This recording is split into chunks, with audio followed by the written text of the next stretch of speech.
Welcome to Lecture 5, Inadmissibility Based on Public Health. The exclusions based upon communicable diseases have a long history of exclusion. These include non-communicable diseases and mental health early in our nation's history. Currently, the exclusions for communicable diseases are defined by the Federal Centers for Disease Control. The relevant statutory language, communicable diseases of public health significance, has been defined to include the following: tuberculosis, syphilis, gonorrhea, and the following disease categories. I don't expect you to memorize this. I simply list all of the potential diseases here in case you are interested to read further about them.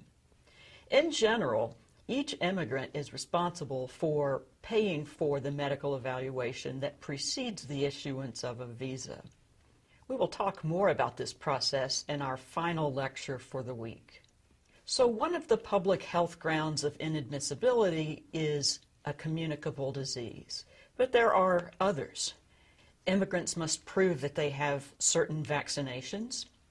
Mental and physical disorders are included.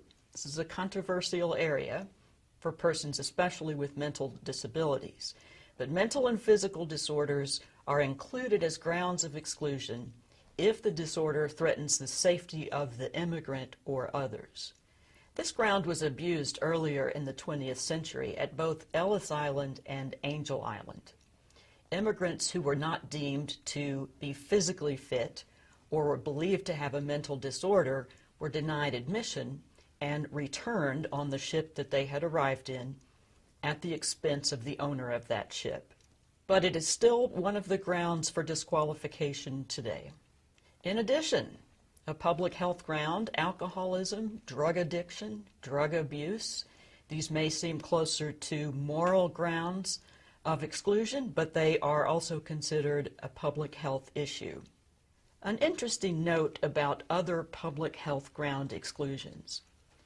Since 1993, HIV and AIDS were used as grounds of exclusion.